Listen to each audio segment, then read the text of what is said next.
Timing तो बहुत ही साफ है कि टाइमिंग तो उसी हिसाब से रखा गया जब प्रधानमंत्री जी को वहां जाना।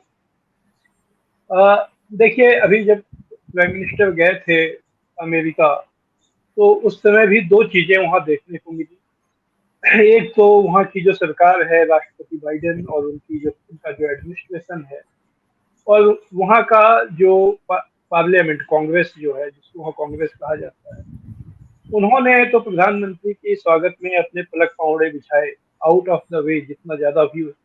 लेकिन उसी समय वहाँ के सिविल सोसाइटी में, वहाँ की मीडिया में खुद उनकी बहुत आलोचना हुई इस बात को लेकर कि वो जो भारत को में डेमोक्रेसी और ह्यूमन राइट्स वगैरह को लेकर जो सवाल है, उसको बाइडेन एडमिनिस्ट्रेशन ने दरकिनार कर दिया।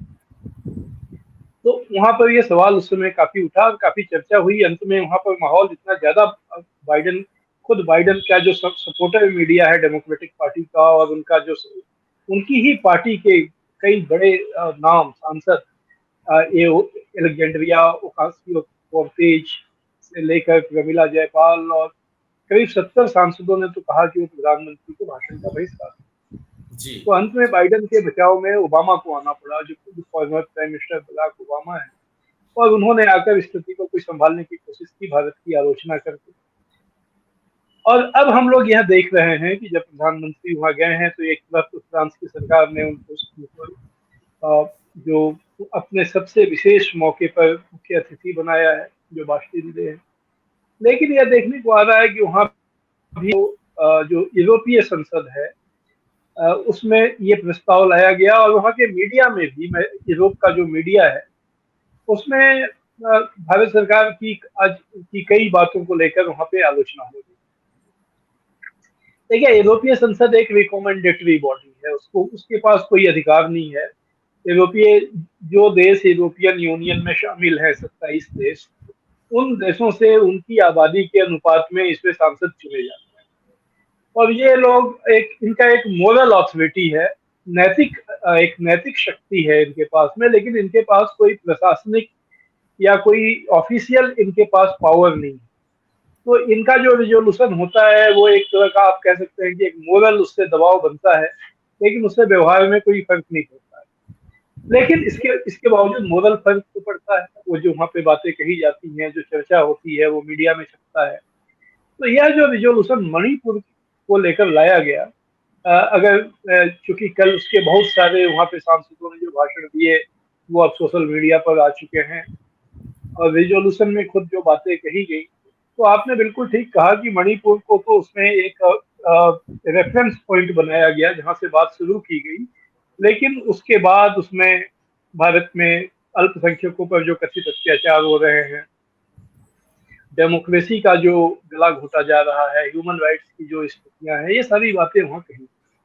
और ये बातें जब कही गई तो जाहिर है कि उसको मीडिया में भी जगह मिली है, और वो बातें वहाँ चर्चा में आई। इसको अगर हम समझने की कोशिश करें तो ऐसा लगता है कि मणिपुर की जो घटनाएं हैं, क्योंकि मणिपुर में जो विक्टिम, जो माना जा रहा है कि जो विक्टिम है, जो शिकार बने हैं लोग, वो कुकी समुदाय के हैं, जो ईसाई धर्म को मानते हैं, जो क्रिश्चियन। और चूंकि क्रिश्चियन, और उसी उनकी बहुत करीब 100 चर्च जलाए गए, ऐसी खबरें आई हैं। और हाल में कुछ और भी जगहों से जो क्रिश्चियंस पर, ईसाइयों पे हमलों के या उनके पूजा स्थलों पर हमलों की खबरें आई हैं।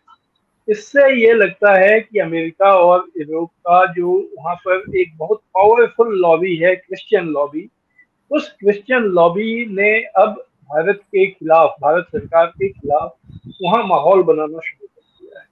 जब प्राइम मिनिस्टर अमेरिका भी गए थे, तो ये बातें कही गई थी कि वहाँ की जो इवेंजिकल लॉबी है, इवेंजिकल माने जो क्रिश्चियन धर्म को मानने वाले जो जो पादरी हैं, चर्च हैं, उनकी जो लॉबी है, वो सांसदों पे दबाव डाल रही है, और बराक ओबामा पर, ये जो बाइडेन पे दबाव डाल रही है, उनके प्रशासन पर, जी। कि वो इन सारे मुद्दों को प्राइम मिनिस्टर के सामने उठाएं।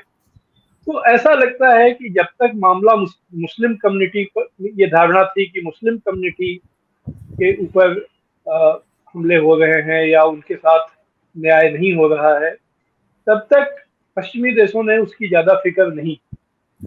लेकिन अब चूंकि बात ईसाई समुदाय की आ गई है, जिससे उनका धार्मिक कहीं ना कहीं उनकी भावना जुड़ती हो, तो जी। अब वो इसको लेकर अमेरिका में भी वो माहौल बना, यहाँ भी हम लोग ये माहौल बनते हुए देख रहे हैं।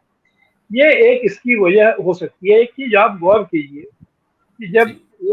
अगस्त 2019 में भारत सरकार ने कश्मीर में 370 धारा खत्म किया था और वहाँ काफी लंबे समय तक लॉकडाउन रहा था, तो उस समय भी यूरोपियन पार्लियामेंट में भारत के खिलाफ एक प्रस्ताव लाया गया। अच्छा। लेकिन तब भारत सरकार ने उस पर विरोध जताया और ऐसा कहा गया कि भारत ने बहुत ही कुशल कूटनीति की, बहुत ही डेफ्ट डिप्लोमेसी की, और नतीजा ये हुआ कि वो प्रस्ताव चर्चा होने से पहले उस प्रस्ताव को वापस ले लिया, उस पर बात नहीं हुई। अब ये अब ये 4 साल में हालात ये बदले कि उस समय, जबकि उस समय कश्मीर काफी दुनिया में चर्चा में था और कश्मीर की घटनाएं, अगर हम किसी भी दो लोगों की पीड़ा में फर्क नहीं करना चाहते हैं, उनकी पीड़ा ज्यादा है या इनकी पीड़ा ज्यादा है, लेकिन कम से कम कश्मीर में जो हुआ था वो मणिपुर से तो कम नहीं था, जी। वहाँ जो हालात बने थे। तो लेकिन उस समय जब प्रस्ताव लाया गया, तो उसको जब भारत सरकार ने दबाव बनाया और भारत सरकार ने उसमें कूटनीति की, अपने डिप्लोमेटिक कौशल का परिचय दिया, तो वो प्रस्ताव विड्रॉ कर लिया गया था। लेकिन इस बार वो प्रस्ताव, उस पर चर्चा भी हुई और उसको पारित भी कर दिया। ये बात, इस फर्क को ध्यान में रखना चाहिए। अब भारत सरकार ने ये कहा है कि ये उनका कॉलोनियल माइंडसेट है, औपनिवेशिक मानसिकता है, वो आज भी उन जैसे देशों को अपना गुलाम समझते हैं और इसके बारे में ऐसी बातें करते हैं। इन बातों में कुछ दम भी हो सकता है, लेकिन सवाल यह है कि अभी कुछ दिन पहले अमेरिका के राजदूत ने मणिपुर पर टिप्पणी की, उस समय भारत सरकार ने कुछ नहीं कहा। हम लोग अपेक्षा कर रहे थे कि भारत सरकार उसका विरोध करेगी। हम लोगों ने यहाँ बात भी की थी इस मंच पर भी, और ये अपेक्षा की थी, ये एक्सपेक्ट किया था कि अमेरिकी राजदूत को बुलाकर विरोध जताया जाएगा, लेकिन नहीं किया गया। तो अगर भारत सरकार ने एक जगह ये रियायत दी, तो शायद यह भी एक वजह हो सकती है।